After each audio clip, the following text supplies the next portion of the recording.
자, 오늘은 신명기 33장 26절부터 29절까지의 말씀을 통해서 행복 지수를 높이려면이라는 제목으로 함께 말씀을 보도록 하겠습니다.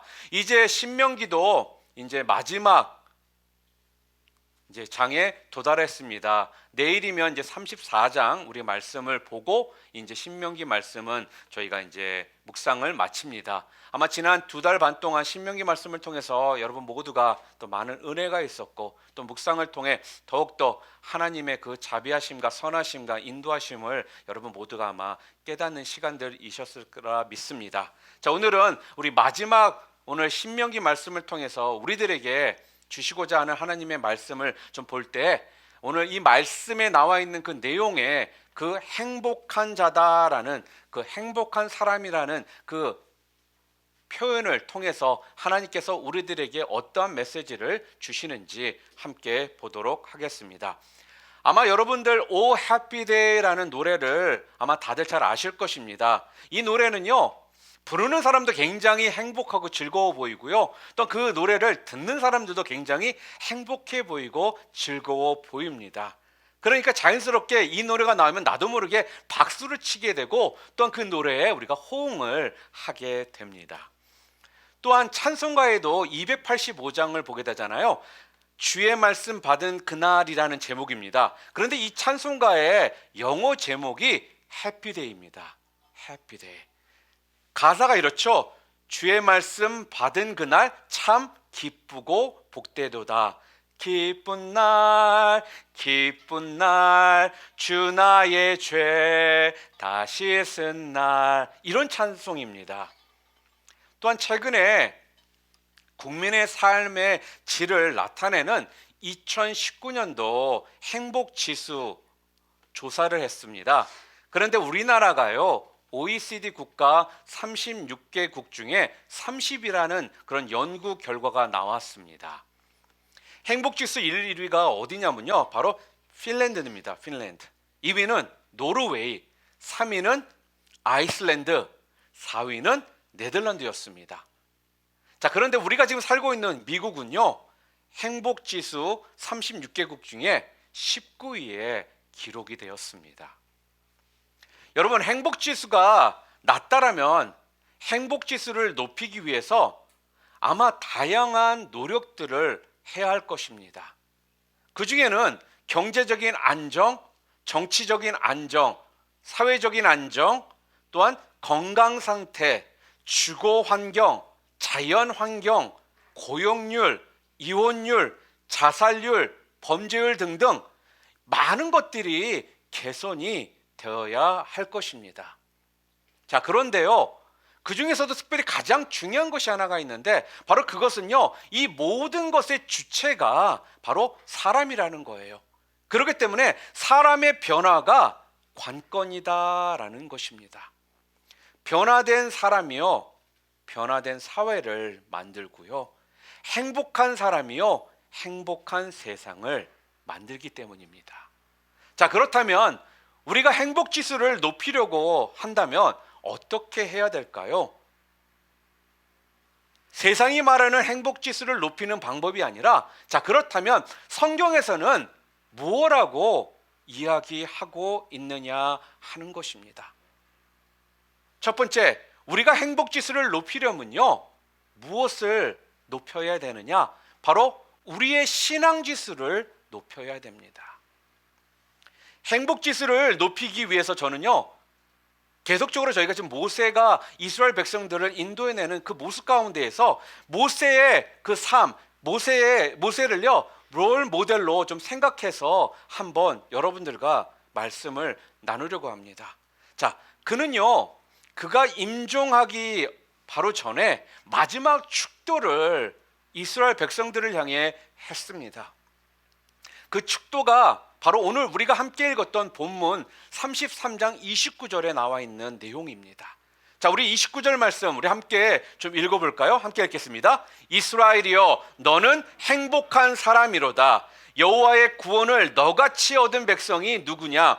그는 너를 돕는 방패시요 내 영광의 칼이시로다. 내 대적이 내게 복종하리니 내가 그들의 높은 곳을 밟으리로다 라고 이렇게 선포를 하고 있습니다. 모세의 축도는요, 하나님의 축도에 대한 기원일 뿐만 아니라 하나님의 구원에 대한 신앙의 간증이며 찬양입니다. 모세는 그 자신을 포함해서요, 이스라엘을요, 오늘 뭐라고 얘기했느냐? 행복한 자, 행복한 사람이다라고 말했습니다. 오늘 본문에 나와 있는 여기서 말하는 그 행복한이라는 이 단어는요, 히브리어로 아슈레라는 단어입니다. 그런데 이 아슈레라는 단어의 뜻이 무엇이냐면 충만한 행복, 완전한 행복이라는 뜻을 가지고 있습니다. 충만한 행복, 완전한 행복. 자, 그러니까 지금 모세와 그의 백성의 행복은요, 충만하고 완전한 행복으로서 그들이야말로 지극히 행복한 사람들이라는 거예요. 그것은 지금 모세가 무엇보다도요, 뭐라고 얘기했느냐? 여호와의 구원을 너같이 얻은 백성이 누구냐, 그렇게 이야기를 해요. 우리가 영어로 말한다면 좀 더 여러분들 마음에 좀 더 강하게 와닿을 수 있을 것 같아요. There is no one like you. 이 세상에 아무도 너 같은 자가 없다라는 거예요. A nation saved by the Lord. 지금 그런 이야기거든요. 이렇게 고백한다라는 것은요, 그들의 행복은 바로 하나님의 구원으로 말미암았다라는 뜻입니다. 하나님의 구원이 자기네들을 행복한 사람으로, 충만하고 완전한 행복한 사람으로 만들었다라는 거예요. 그러니까요, 여러분, 행복은요, 하나님과의 관계에 있어서 하나님의 구원을 받은 신앙에 있다라는 거예요. 그렇기 때문에 행복 지수를 높이려면요, 무엇보다도 하나님에 대한 신앙 지수를 높여야만 한다라는 것입니다. 신앙 지수가 그래서 높은 사람들을 보잖아요. 그러면 그들은요, 하나님의 구원에 대한 확신이 있습니다. 거기에 대한 분명한 확신이 있더라는 거예요. 더불어요, 행복 지수도 높은 삶을 살고 있다라는 것을 그들 자신이 확신하더라는 겁니다. 서방 신비주의의 아버지다라고 일컬음을 받는 성 버나드에 대한 이야기입니다. 그가 세운 수도원이 있는데 그 수도원의 원장으로서 그는 있었습니다. 원장에 있으면서 매일매일 깊은 명상의 시간들을, 또한 생활들을 그가 했습니다. 그는요, 그 명상이 어떤 자기중심적인 명상의 시간이 아니라 다른 사람들과 활동적이면서 또한 창의적인 그 관계를 맺게 하는 명상이 주를 이루었었습니다. 하나님과 연합된 생활은 반드시 창조적인 것이며 또한 그 모습대로 자기가 살아야 된다라는 것을 삶으로 보여줬던 사람이 성 버나드였어요. 그가 62세에 세상을 떠나기 며칠 전에 찬송의 시를 썼습니다. 그 당시 그는요, 굉장히 몸이 쇠약해져 있었습니다. 그리고 죽을 처지에 있었거든요. 그런데도 불구하고요, 그의 심령에는요, 기쁨이 충만했습니다. 그래서 우리가 지금 부르고 있는 찬송가 85장의 제목이 구주를 생각만 해도입니다. 그 찬송가를 우리가 보잖아요. 그러면 그 안에는요, 그의 기쁨과 그의 행복이 지금 찬송의 시 안에 가득 차 있다라는 것을 우리가 알 수 있습니다. 85장이 이런 가사거든요. 구주를 생각만 해도 이렇게 좋거든. 주 얼굴 배울 때야 얼마나 좋으랴. 예수의 넓은 사랑을 어찌 다 말하랴. 주 사랑 받은 사람만 그 사랑 알도다. 사랑의 구주 예수여, 내 기쁨이 되시고 이제로부터 영원히 영광이 되소서. 이 찬송가 85장에는요, 죽음을 앞두고 있고 고통과 아픔 가운데에 있는 그러한 상황 가운데서도 하나님을 생각하면서 기쁨이 충만했던 그의 시가 거기에 담겨 있다라는 거예요. 또한 고린도후서 12장 9절에 보게 되면은 우리 함께 읽어볼까요? 나에게 이르시기를 내 은혜가 내게 족하도다. 이는 내 능력이 약한 데서 온전하여짐이라 하실지라. 그러므로 도리어 크게 기뻐함으로 나의 여러 약한 것들에 대하여 자랑하리니 이는 그리스도의 능력이 내게 머물게 하려 함이라. 이렇게 이야기를 합니다.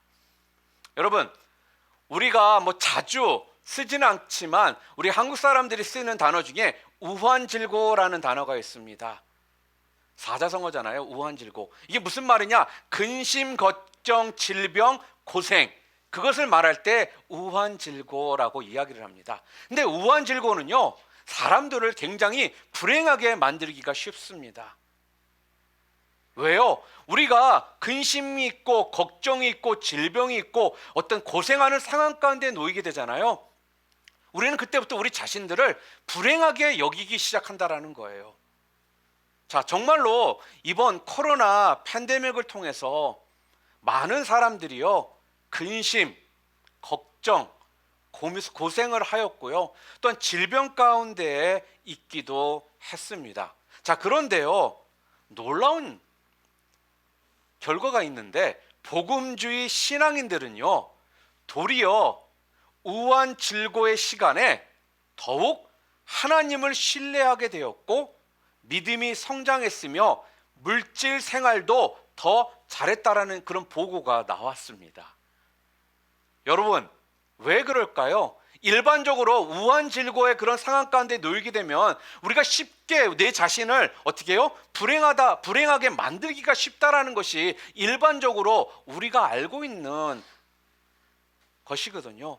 그런데 왜 예수 그리스도를 믿는 복음주의 우리 신앙인들은 그러한 우환질고의 시간 가운데 대래 더 신앙이 더욱더 성장하고 또 하나님을 더 신뢰하게 됐고 또 왜 더 물질 생활도 더 잘하게 되었느냐 하는 겁니다.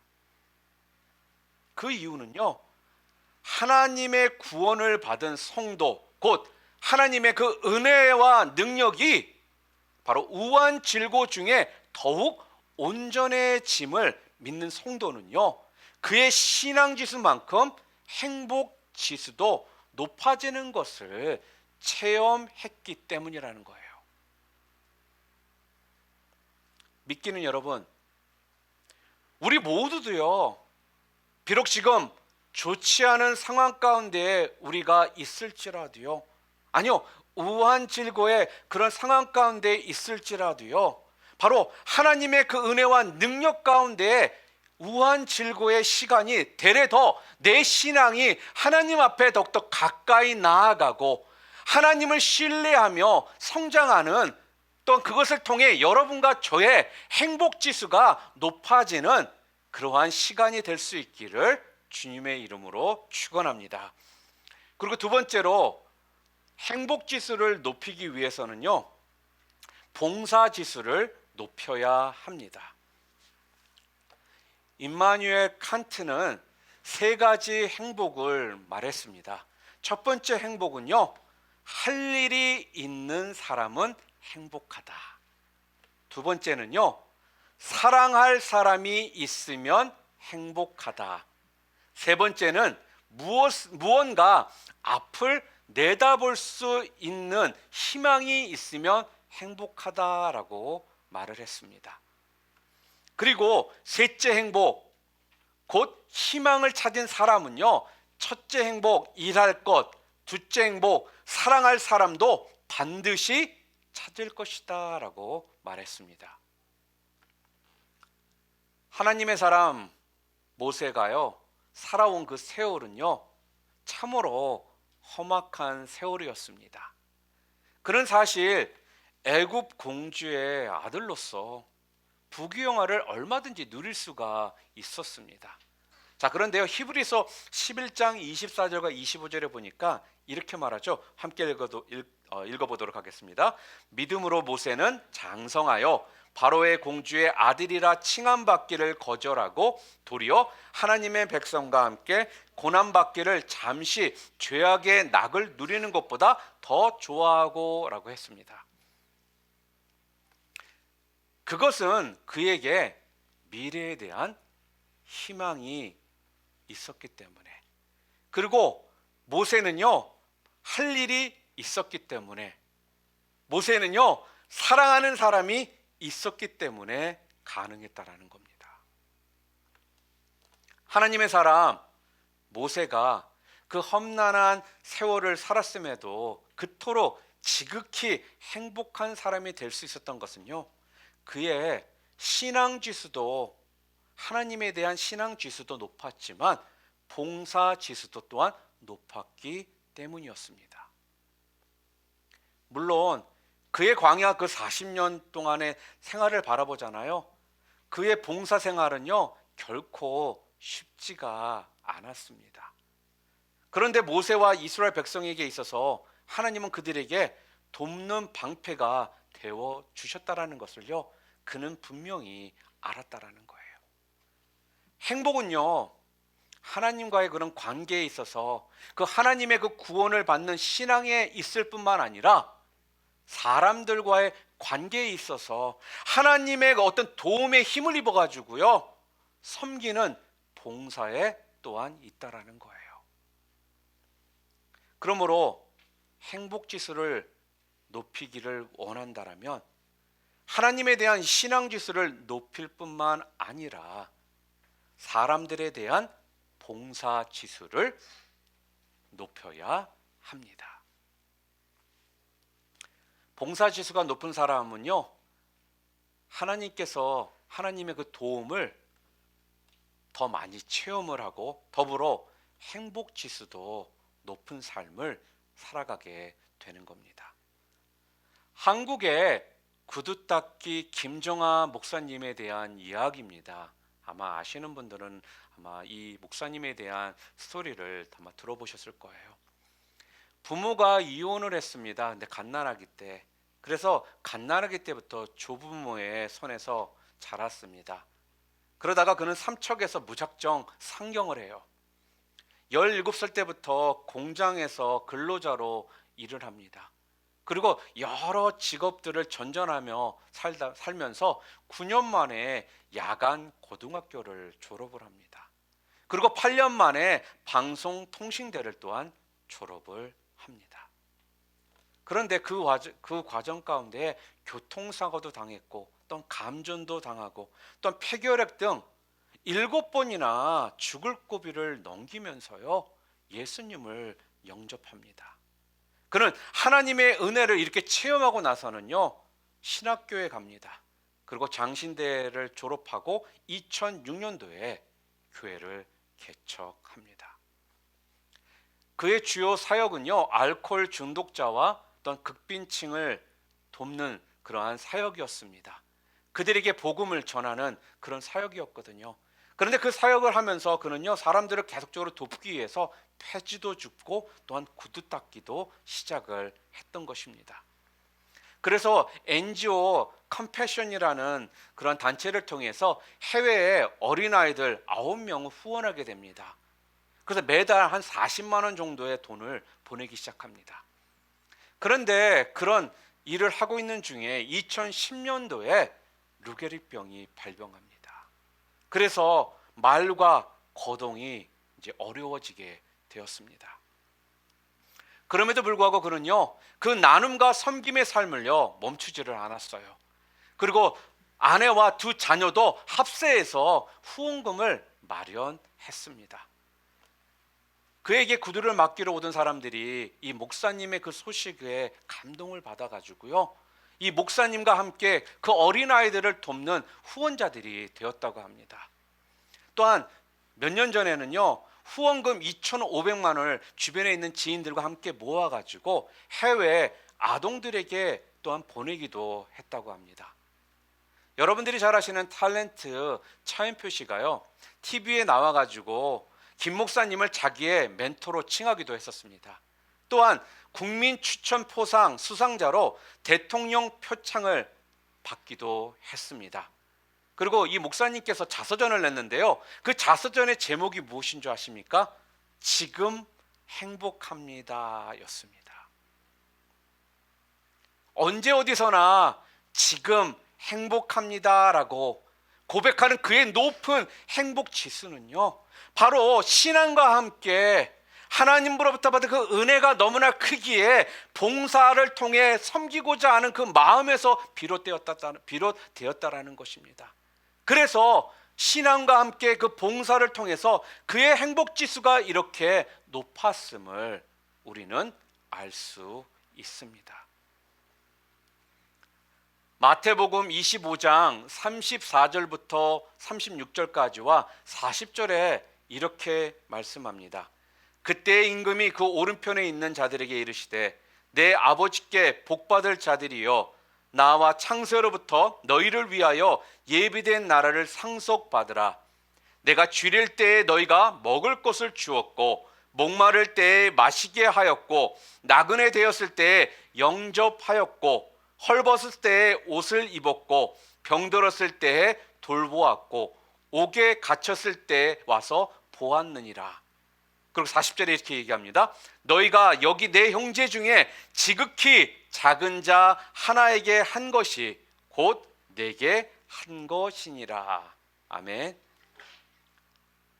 교회 신앙생활을 하면서 교회에서 열심히 봉사를 하시고 또한 교회에서 이런 모습 저런 모습 가운데 헌신하시고 또한 선교하시고 또한 선교지에 나아가고 선교헌금도 보내고 또한 구제하시는 이런 분들이요, 이렇게 신앙생활 하시는 분들이요, 아무것도 하지 않고 신앙생활을 하시는 분들보다 행복지수가 높다라고 합니다.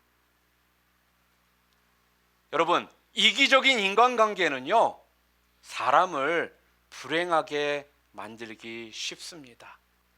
나밖에 모르고 내 인생밖에 생각하지 않고 다른 사람들을 생각하지 않는 이 삶은요, 결국은 그 삶은 불행하기 쉽다라는 것입니다.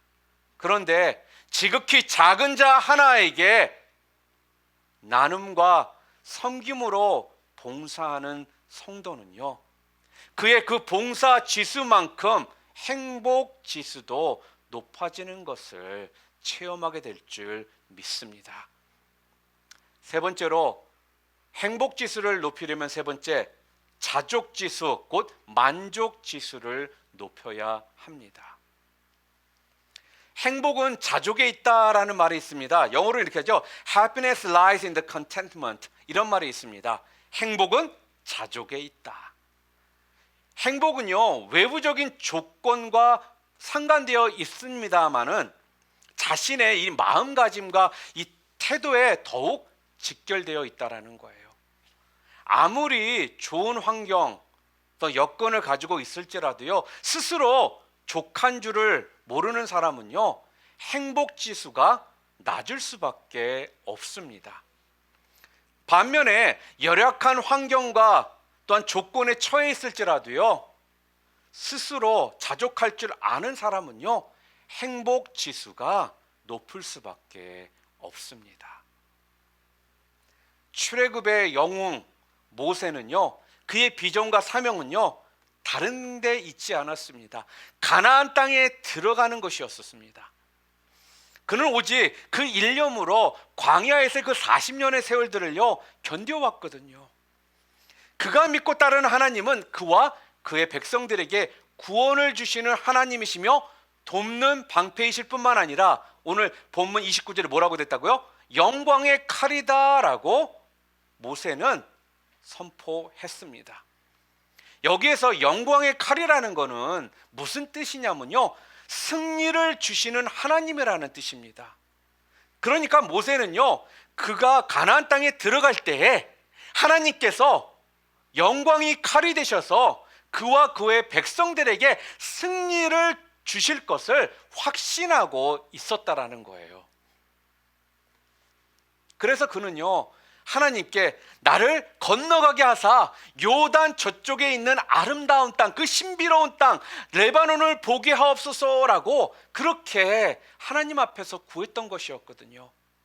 자, 그런데 그렇게 구했는데 하나님으로부터 돌아온 대답은 무엇이었습니까?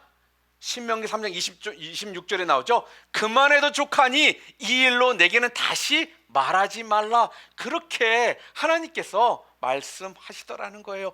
That is enough. The Lord said, do not speak to me anymore about this matter. 가나안 땅에 들어가지 못한다라는 건요, 모세에게 있어서는요 매우 불만스러운 것이었습니다. 그러나 모세는 그가 원하는 대로 되지 않았음에도 불구하고요 하나님을 원망하지를 않았습니다. 그는 그만해도 족하다라고 하신 그 하나님의 말씀대로요 이제까지 하나님의 은혜로 살아온 것과 요단강 저쪽 가나안 땅에 내가 들어가지는 못할지라도 그 땅을 눈으로 보는 것만으로도 자족했다라는 거예요. 족하게 여겼다라는 것입니다. 그러기에 그는 그의 백성이 지극히 행복한 자다라고, 행복한 사람이다라고 찬양하면서 그의 생을 마감할 수가 있었던 겁니다. 그렇습니다. 행복은요 하나님에 대한 신앙과 사람에 대한 봉사와 더불어 자기 자신에 대한 자족하는 마음, 만족하는 마음에 있습니다. 그러므로 행복 지수를 높이시려면요 신앙 지수와 봉사 지수를 높일 뿐만 아니라 여러분의 만족 지수, 자족 지수를 높여야 합니다. 만족 지수가 높은 사람은요 삶의 어떤 형편에서든지요 그만해도 족하다 하신 그 하나님의 말씀대로요 행복 지수도 높은 삶을 찬송하게 될 줄 믿습니다. 여러분 덴마크의 동화 작가 하면 여러분들 다 생각나는 사람이 아마 한 사람 있을 겁니다. 한스 크리스티안 안데르센에 대한 이야기입니다. 그는 구두를 고치는 아버지와 또 남의 집 빨래를 해주는 어머니 슬하에서 자랐습니다. 그가 11살 때 아버지는 병으로 돌아가셨고 또 그 당시 아버지는요 알코올 중독자였다고 합니다. 그래서 매일 밤마다 술에 취해서 돌아와가지고는요 아들의 뺨을 때리곤 했다고 합니다. 안데르센은요 늦가기 학생으로 대학 입학시험에 합격을 하였지만 그전에는 단 한 시간의 문학 수업도 받지 못했던 초등학교 중퇴였다고 합니다. 그런 환경에서 자랐으면서 어떻게 이리도 아름다운 동화를 쓸 수가 있었느냐라는 그 질문에 그가 이렇게 답을 했습니다. 나는 불편한 환경 속에서도 나에게 베풀어진 축복을 붙들기로 했습니다. 비록 아버지가 무서운 때도 많았지만 아버지가 들려주는 이야기를 듣기 좋아했고 초라한 다락방에 누워 상상하기를 즐거워했습니다. 나는 여전히 아버지가 좋은 분이라고 믿었고 가난한 집을 축복이라고 믿었습니다. 생각해보면 역경은 나의 축복이었습니다. 나는 가난했기 때문에 성냥팔이 소녀를 쓸 수 있었고 내가 못생겼다라고 놀림을 받았기에 미운오리 새끼를 쓸 수 있었으니까요. 내가 살아온 인생사가 바로 내 작품에 대한 최상의 주석이 될 것입니다. 그렇게 이야기했다고 합니다. 70평생을요 독신으로 산 안데르센, 그의 행복 지수는요 불편한 환경 속에서도요 축복을 붙들기로 하며 자족할 줄 알았기에 높아질 수밖에 없었던 것입니다. 디모데전서 6장 6절부터 8절 우리 함께 읽어볼까요? 그러나 자족하는 마음이 있으면 경건은 큰 이익이 되느니라. 우리가 세상에 아무것도 가지고 온 것이 없음에 또한 아무것도 가지고 가지 못하리니 우리가 먹을 것과 입을 것이 있은즉 족한 줄로 알 것이니라. 아멘. 자족하는 마음이 없는 사람은 오늘 성경이 뭐라고요? 경건은 큰 이익이 되지 못하며 불평과 불만으로 불행해지기가 쉽다라고 말합니다. 그런데요, 자족하는 마음을 가진 사람은 경건은 큰 이익이 되며 그가 자족 지수만큼 행복 지수도 높아지는 것을 체험하게 될 것이라는 거예요. 미국 여론조사 전문가인 입소스가 한국인 1000명을 대상으로요 실시한 온라인 설문조사 결과가 나왔는데, 현재의 생활에 만족하느냐라는 질문에 2%가 매우 그렇다라고 대답을 했고요, 17%가 어느 정도 그렇다라고 대답한 것으로 나타났습니다. 자, 그러니까 전체의 81%가 현재 삶에 대해서 불만을 갖고 있다라는 거예요. 81%가. 그리고 매경 이코노미가 우리는 행복한가에 대해서 집중 취재를 했다고 합니다.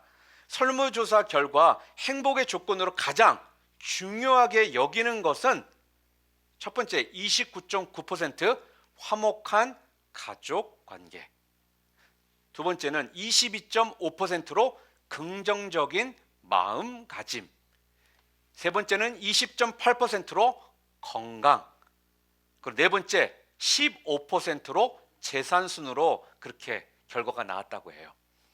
자, 그리고 누구와 함께 있을 때 가장 행복한가라는 질문에서는요, 가족이라고 대답한 사람이 단연 많았다고 합니다. 55.8%. 자, 그런데요, 반면에 가족 관계 중 스트레스를 가장 많이 주는 대상을 묻는 질문에는요 1등이 배우자였습니다. 40.5%. 그리고 2위가 23.8% 자녀였다고 합니다. 자, 그리고 행복과 종교에 대한 그 결론이 나왔는데요, 종교 생활에 충실하면 충실할수록 행복 지수가 높게 나왔다고 합니다. 종교를 가진 사람이 자신의 생활에 더 만족하고 또한 긍정적인 태도를 보인다라는 이 사실이요, 오래전부터 다들 그렇다라고 인식을 하고 있었다라고 그렇게 결과가 나왔대요. 그러니까 이 말은요, 신앙생활을 하지 않고 종교생활을 하지 않는 사람들도 종교생활을 하는 사람들이 더 행복하고 만족하고 긍정적인 사고를 가지고 있다라고 그렇게 생각을 한다라는 이야기입니다. 여러분, 행복은 그래서요, 하나님과의 관계, 사람들과의 관계, 그다음에 자기 자신과의 관계에 있습니다. 하나님과의 관계 가운데 구원에 대한 그 확신이 있으면 있을수록 행복 지수는 높아지고 신뢰 지수는 높아지게 된다라는 것입니다. 그리고 관계 지수 가운데 사람과의 관계 지수는요, 곧 봉사하고 헌신하고 희생하고 섬기는 삶을 사람들이요, 그렇지 않은 사람들보다 행복 지수가 높다라는 것입니다. 그리고 자족 지수, 만족 지수는요, 내 환경과 삶의 모습이 어떠한 상황 가운데, 역경 가운데 내가 있을지라도 그 안에서 만족하려 하고 축복을 붙잡으려고 노력하는 사람이 그렇지 못한 사람들보다 행복 지수가 월등히 높았다라는 거예요. 여러분의 삶, 우리 모두는 다를 겁니다. 그러나 그 삶 가운데 내가 내 자신을 어떻게 바라보고 또 그 안에서 자족하며 만족하며 사느냐에 따라서 하나님께서 여러분과 저에게 허락하신 그 행복의 삶을 우리가 누리며 사느냐 그렇지 못하느냐가 결정이 되는 것입니다. 사랑하는 성도 여러분, 신앙지수와 봉사지수와 자족지수를 여러분 높이심으로써 불만스럽게 살아간다라고 대답했던 그 81%의 사람이 되지 마시고 현재 생활에 매우 만족한다라고 답했던 그 2%의 그 사람들이 되셔서 또한 그렇게 대답하심을 통해 지극히 행복한 행복자가 되시기를 주님의 이름으로 축원합니다.